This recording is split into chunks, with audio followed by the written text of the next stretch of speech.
네, 여러분에게 또 질문 하나를 드리면서 말씀 나누려고 합니다.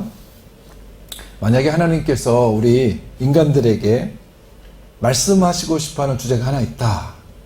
그렇다면 그 주제가 뭘까요? 주님이 우리에게 뭘 말씀하고 싶으실까요?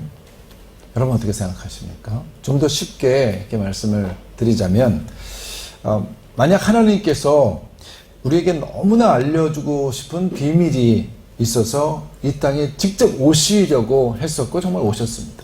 그렇죠? 만약에 그렇다면 도대체 하늘에서 말씀하고 싶은데 아니 이 땅에 와서 선포하고 싶은 말씀이 있어서 오신다면 도대체 그 말씀은 무엇일까? 실제로 예수님께서 이 땅에 오신 이유가 바로 이것 때문이었거든요. 어떤 것이라고 생각하십니까? 사실 이 질문은 사도행전을 시작하면서 여러분들에게 함께 나누고 질문했던 내용인데 기억이 나시는지 모르겠습니다.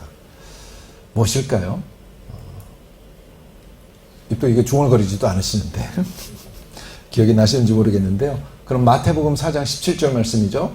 오자마자 예수님이 하신 말씀 읽겠습니다. 시작. 이때부터 예수께서 비로소 전파하여 이르시되 회개하라 천국이 가까이 왔느니라 하시더라. 무엇인지 이제 아시겠죠? 천국이죠. 하나님의 나라입니다. 얼마나 중요하고 얼마나 긴박한 얘기였는지 얼마나 우리에게 알려주고 싶었던 이야기인지 예수님께서 이 땅에 오셔서 사역을 시작하시는 첫 마디가 하나님의 나라였다라는 거죠. 몇 번을 여러분에게 이걸 강조해 드리는데 여러분 하나님 나라가 기독교 우리 신앙의 아주 중요한 주제입니다. 하나님의 나라에 대해서 말씀하시려고 하나님이 오래전부터 준비하시고 또 이것을 예수님을 통해서 우리에게 선포해 주셨거든요. 예수님은 이뿐만 아니라 지난번에 말씀드린 대로 대비 설교를 할 수 있는 산상수훈에서도 첫 마디가 심령이 가난한 자는 복이 있나니 천국이 저희 것이다. 천국 얘기하셨고요. 부활하셔서 첫 마디도 하나님 나라에 대한 이야기였고 그리고 사도들에게도 가시면서 이 하나님에 대한 일들을 하나님 나라에 대한 일들을 얘기하셨어요. 그러니까 주님은 온통 이 하나님 나라에 대한 얘기로 그 관심만 가지고 이 땅에 왔다 가셨어요. 우계자누님께서 갑작스럽게 하나님의 부름을 받으셔서 제가 잠시 사도행전 강의를 좀 멈추고 하나님 나라에 대해서 이 삶과 죽음에 대해서 다시 함께 말씀을 나누고자 하는 것이죠. 사실 우리 신구약 성경 전체 이야기의 총 주제 역시 하나님 나라예요. 에덴에서 잃어버린 그 하나님 나라를 다시 회복하는 이야기가 성경 전체 이야기예요. 그래서 어떻게 하면 하나님의 나라 백성답게 우리가 살 수 있을 것인가? 더 우선적으로는 어떻게 하면 그 하나님 나라에 우리가 들어갈 수 있느냐? 성경은요, 그 문제를 다루고 있는 것입니다. 그러므로 우리 그리스도인들의 생각과 마음, 의식 속에서는요, 항상 하나님 나라가 자리 잡고 있어야 돼요. 예수님처럼 무슨 일을 하든지 이 일이 하나님 나라의 일인가? 하나님 나라와 관계된 일인가? 생각하는 거죠. 무엇을 추구하고 무엇을 소원하든지 그것이 반드시 하나님 나라와 어떤 연관이 있을지를 물어야 되는 것이죠. 만약에 그렇지 않으면요, 우리가 지금 여기서 행하는 모든 일들이 그냥 바람 잡는 것처럼 모래를 움켜쥐는 것처럼 헛될 수 있기 때문입니다. 오죽하면 예수님이 바로 그것 때문에 이 땅에 오셨겠습니까? 여러분 하나님 나라를 잃어버리지 마시길 축복합니다. 이 하나님 나라가 결부돼서 이야기하는 두 번째 주제는 사실은 십자가죠. 성경의 두 번째 주제다 그러면 십자가 얘기를 들 수 있습니다. 왜냐하면 하나님 나라에 들어가는 방법으로 제시된 것이 십자가이거든요. 이 십자가 사건입니다. 예수님을 따르는 제자들은요, 사실은 하나님 나라에 대해서 크게 착각했거든요. 정말 중요한 주제를 가지고 이게 하나님 나라다 했는데 이 하나님 나라를 어떻게 착각했어요? 이것을 완전히 정치적인 사건으로 생각한 거죠. 오해한 겁니다. 어떤 혁명 같은 것을 통해서 불의와 부정을 다 뒤집어 엎는 방법으로 그 하나님 나라를 건설하겠다고 착각한 겁니다. 그래서 예수님이 하나님 나라를 위해서 죽임을 당한다고 이렇게 하자 너무나 어려웠던 거예요. 해석이 안 되고 멘붕이 온 거죠.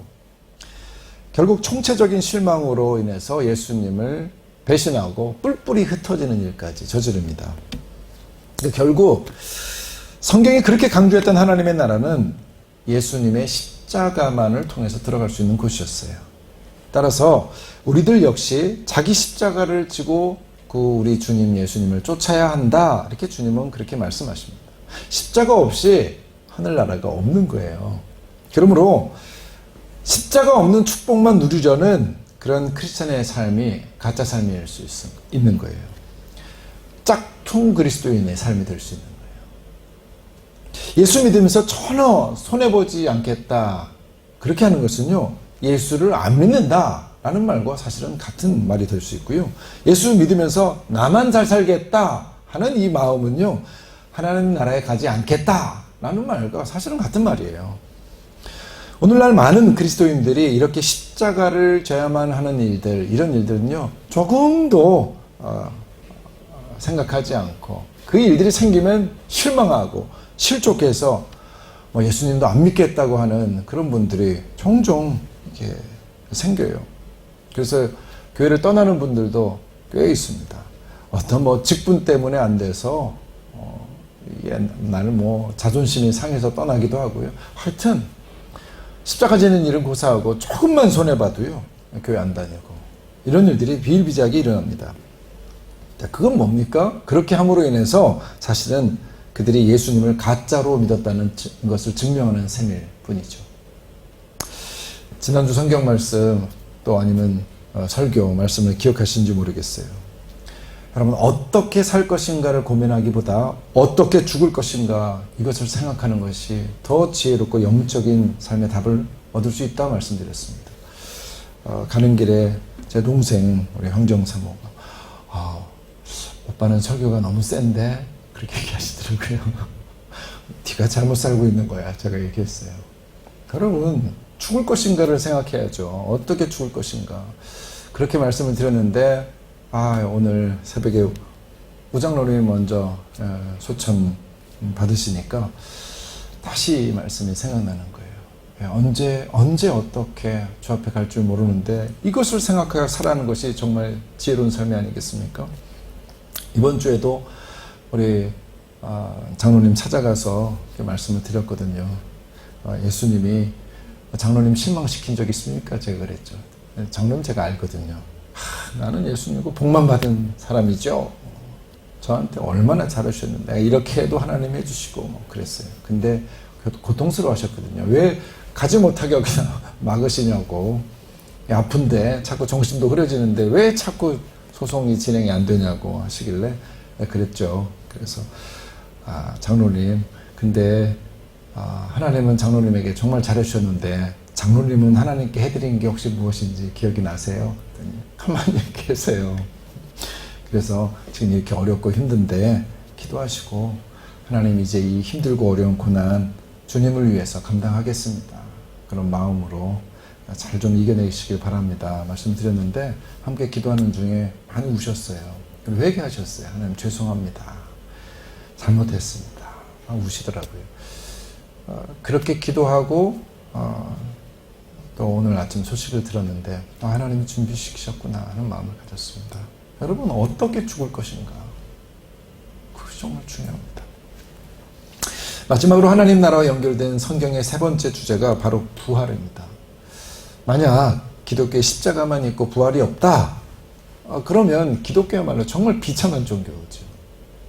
만약 제자들이 십자가만 목격했었다면 그들은 다시 예수님께 돌아오지 않았을 겁니다. 다 흩어졌거든요.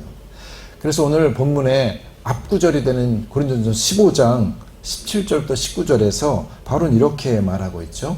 15장 17절 19절 말씀인데요. 제가 읽습니다. 그리스도께서 다시 살아나신 일이 없으면 너희 믿음도 헛되고 너희가 여전히 죄 가운데 있을 것이요.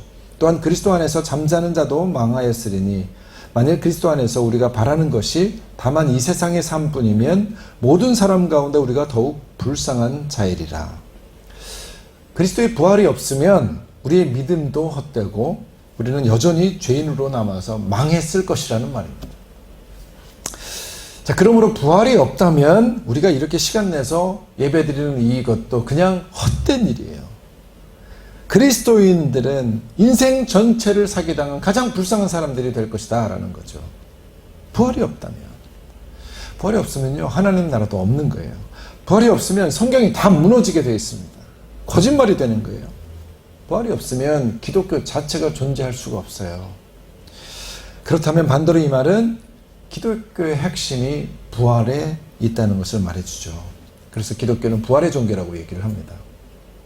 오늘 본문 말씀 읽습니다. 50절에서 52절에서도 바울이 이 문제를 지금 거론하고 있죠. 오늘 본문 말씀 50절에서 51절 같이 1절 2절 같이 읽겠습니다. 50절 시작.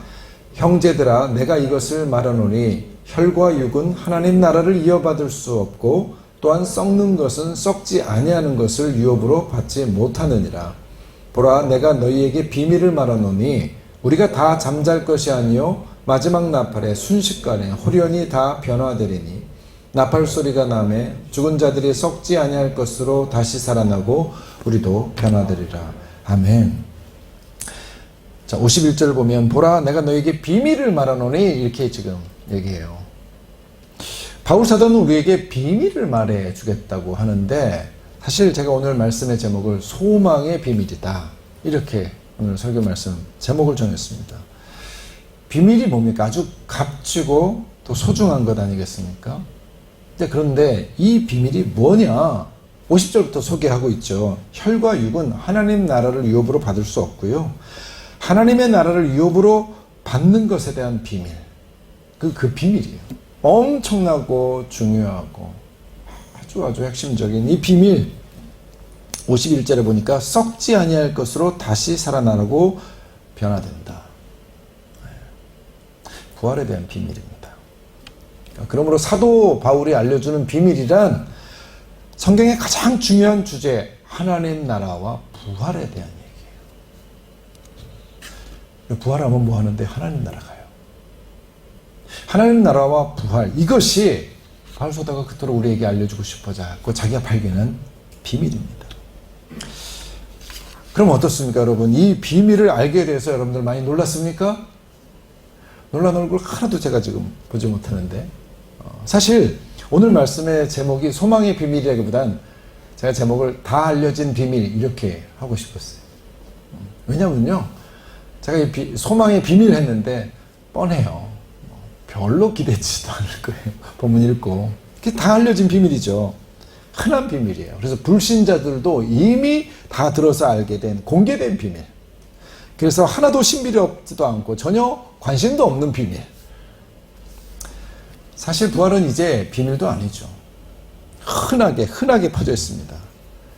그래서 오히려 불신자들도 부활이란 개념을 식상한 개념으로 받아들입니다. 교인들 중에도 그래서 부활을 대수롭지 않게 그냥 여기는 분들 많습니다. 하나님께서 우리에게 그토록 주고 싶어 하셨던 그 부활의 축복. 근데 그것이 이제 우리 모두가 알고 있는 그래서 더 이상 감격스러울 것도 없는 그냥 선물로 치부되는 지금 시대를 우리는 살고 있습니다. 그래서 우리 그렇게 별로 부활을 기대하지 않는 것 같아요. 부활절을 맞이해도 이것이 얼마나 큰 축복인지 잘 체감을 못합니다. 이 땅에서 그냥 잘 살게 될수록 사실은 부활에 대한 기대가 적어지는 것이 사실이에요.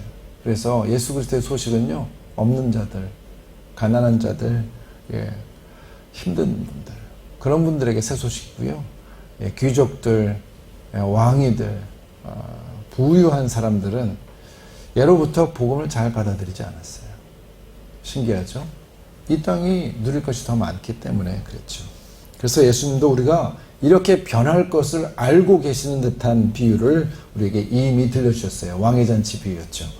어떤 왕이 잔치를 배설하고 미리 초대장을 보낸 손님들에게 이제 종을 보내서 와라 와서 잔치를 하자 참여하자 그랬더니 그들 대답이 뭐라고요? 난 이거 하겠다 저기 하겠다. 그러니까 왕의 잔치보다 더 중요한 일들이 자기 개인에게 있었다는 거죠. 못하겠다는 거죠. 그래서 분노한 왕이 지나가는 사람들 그냥 마구잡이로 불러들입니다.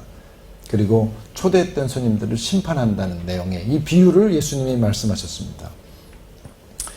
여러분 왕이 잔치를 했는데 왕보다 더 중요한 일이 있다는 거예요. 그 얘기는 뭐냐면 왕의 잔치 내게 별 의미 없다는 얘기죠. 여러분 이 비유를 들었을 때 여러분이 이럴 수가 있나 싶은데요. 아니, 우리 모습이에요. 부활 하면 좋고, 아니면 말고, 너무나 일상적으로 식상해졌어요. 여러분, 현대인들에게 정말 무서운 질병 중에 하나가 우울증이잖아요. 우울증이란 한마디로요, 모든 게 다 우울하게 보인다는 거 아니겠습니까? 심지어 부활조차도 우울하게 볼 수 있어요. 천국도 좋아 보이지 않는 증상. 여러분, 이 심각한 영적 우울증이 우린 빠져 있어요. 그런데요, 성경 말씀을 한번 들어보시기 바랍니다. 로마서 8장 5절에서 7절 말씀인데요. 같이 읽을까요? 시작. 육신을 따르는 자는 육신의 일을, 영을 따르는 자는 영의 일을 생각하나니 육신의 생각은 사망이요 영의 생각은 생명과 평안이니라. 육신의 생각은 하나님과 원수가 되나니 이는 하나님의 법에 굴복하지 아니할 뿐 아니라 할 수도 없습니다. 여러분, 우리가 우울하고 안 좋고 다 죽는 것에 대한 생각, 이 육의 생각이에요. 우울증이 심각한 이 병이 될 수 있는 것은요, 자꾸 사망을 생각하거든요. 이 육신의 생각은요, 사망을 생각해요. 아무리 천국 부활 얘기해도요, 사망으로 치닫아요. 그 얘기는 뭐냐면 내가 지금 육신에 사로잡혀 있구나. 육신에 지금 함몰되어 있구나. 희망이 없어요. 그러니까 현대인들이 정말 무서운 병이에요. 죄다 이걸 떠나서 육신의 생각에 사로잡혀 있는 거죠. 희망이 없고 소망이 없고. 근데 영의 생각은 평안이거든요. 소망이거든요. 생명이거든요. 여러분 육신의 본성, 사망을 생각하는 육신의 본성을 거스를 수 있는 능력을 부여받기를 바랍니다. 아멘. 연습이 안 됐죠?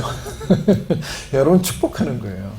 사망의 그늘에서 나와서 영의 생각, 생명의 생각을 하시길 축복합니다. 그럼 정말 그러셔야 돼요. 세상이 잿빛으로 변할 때, 그 사망이 우리를 좀먹어 들어갈 때 반항을 하는 거예요. 더 이상 그 생각하지 않겠다. 생명 되신 하나님께 빌고요, 간절한 마음으로 손을 내밀어야 됩니다. 하나님, 생명을 부여잡길 원합니다. 그때 하나님이 생명을 주세요. 여러분, 평안을 선물하신다고 이렇게 약속하셔요.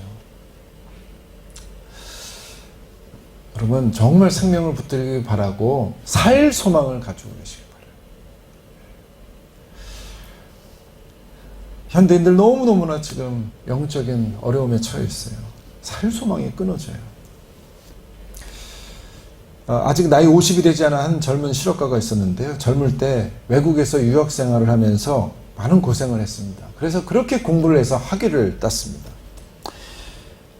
미국에서 하신 이 집사님의 간증인데요. 그가 이제 고국으로 돌아왔어요. 그래서 대기업에 취직을 해서 정열적으로 일했습니다. 그래서 때가 돼서 본인 혼자 독립해서 나와서 회사를 차렸는데 아주 성공적인 비즈니스를 하게 됐습니다. 그렇게 사업으로 바쁘게 돌아다니면서 1년에 3분의 1은 해외에 나가 있고 또 1년에 3분의 2는 국내에 이렇게 있으면서 정신없는 나날을 보냈습니다.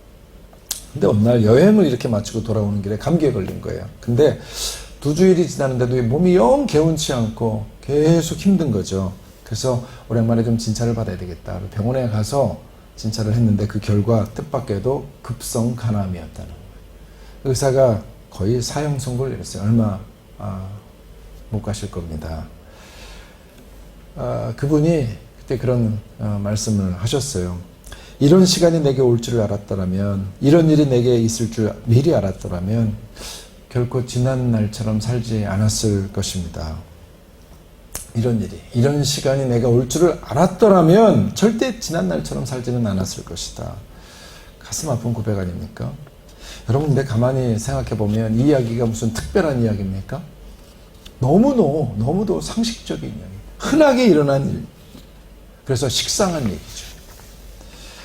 정말 이런 날이 올 줄을 몰랐을까요? 그때까지 많은 장례들, 이 장례식에 참석하면서 자기 차례가 곧 올 거라는 생각을 이분이 못했을까요? 자기가 죽는다는 것을 알고는 있었는지 모르겠어요. 여러분, 죽음은요, 언제나 우리 곁에 있어요. 언제나 우리 곁에 있어요. 그러니까 죽음을 생각하는 것이 지혜롭다라는 거예요. 어리거나 젊거나 항상 오늘 내 사건이 될 수 있다는 것, 여러분 이것이 지혜죠.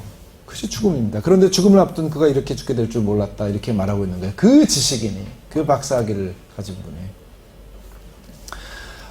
소위 안다고 하는 지성인들의 대표라고 하는 분이 하는 말이 몰랐다는 거예요.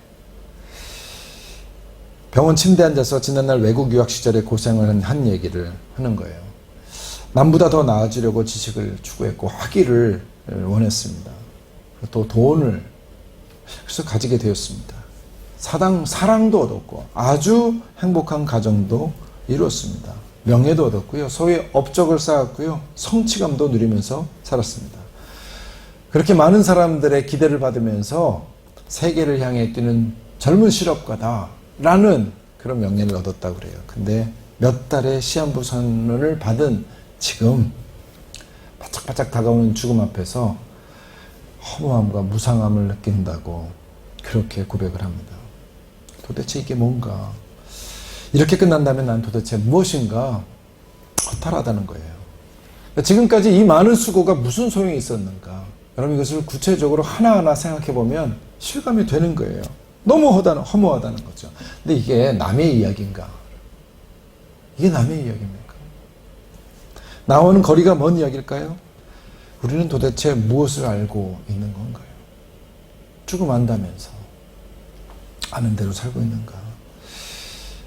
우계장로님 이 모습 제가 정말 오랜만에 이 죽음을 실감한 거죠. 앞에 노랗게 이렇게 변해 계신 우리 장로님의 몸을 보면서 정말 죽음이 옆에 있구나.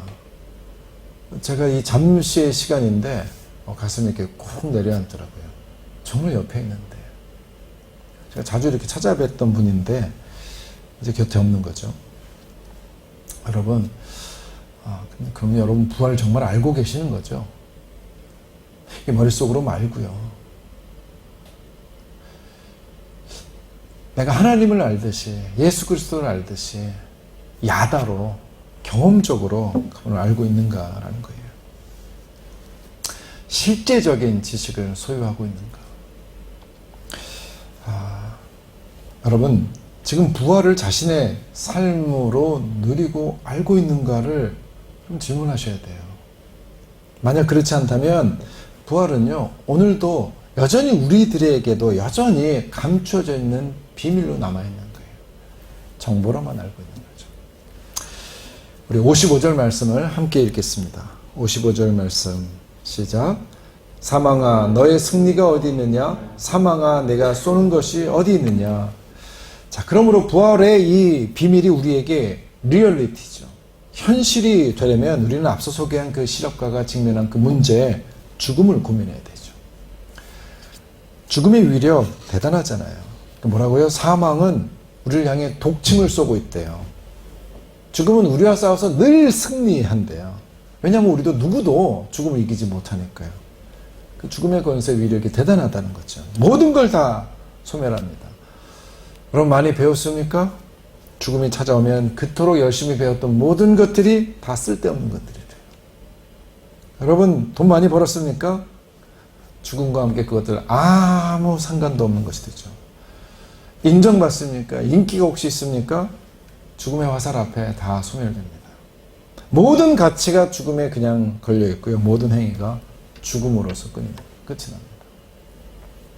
죽는다는 사실을 외면하고 사는 어리석은 사람들이 있어서 이렇게 그냥 권력이 이렇게 부정축제가 되고요. 비리가 많은 거죠. 멍청한 사람들이에요. 어리석은 짓이에요.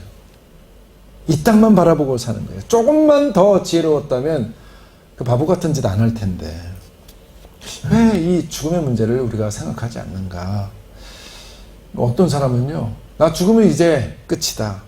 나 하나 죽으면 끝이지. 그리고 정말 자살을 선택하신 사람도 계세요. 죽음과 함께 모든 것이 끝난다. 기쁜 일이고 슬픈 일이고 다 하찮은 것이고 그냥 나 하나 죽으면 끝. 이게 얼마나 어리석은 생각인지 몰라요. 정반대로 죽으면 인생 끝나니까 살아있을 때 하고 싶은 거 다 하고 누릴 거 다 누리겠다. 그냥 남의 눈치 보지 말고 그냥 나만을 위해서 사는 게 가장 현명하다 생각하면 다 착각이죠. 죽음으로써 모든 것이 끝나는 게 아니라는 거죠. 히브리서 9장 27절 말씀, 여러분 다 외웠던 이 말씀 함께 읽어볼까요? 시작.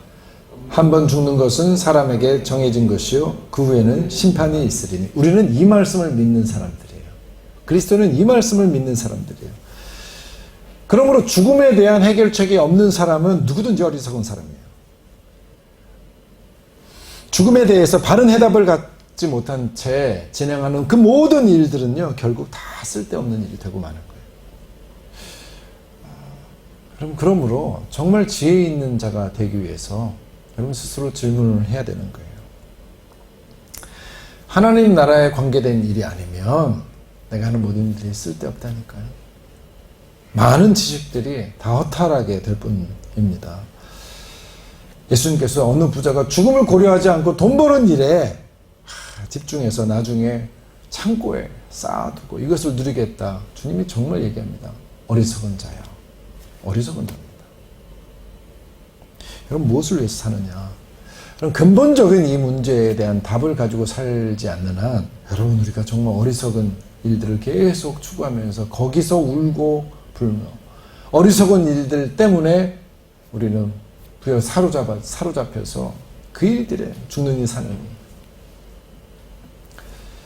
여러분 건강지상주의 시대 아닙니까? 그래서 건강과 바꿀 것은 아무것도 없다. 건강이 제일 중요하다. 한번 생각해 보세요. 부활의 문제가 장수하고 지금 관계된 일일까요? 여러분 건강 문제가 아니잖아요. 생명의 문제는 건강의 문제하고 관계가 없어요. 건강해 본들 어떻다는 거예요? 장수해 본들 어떻다는 거예요? 나중에 없는데. 여러분 생명의 문제는 그것과 별개입니다. 이게 성경이 말하는 요점이죠. 성경은 얘기하세요.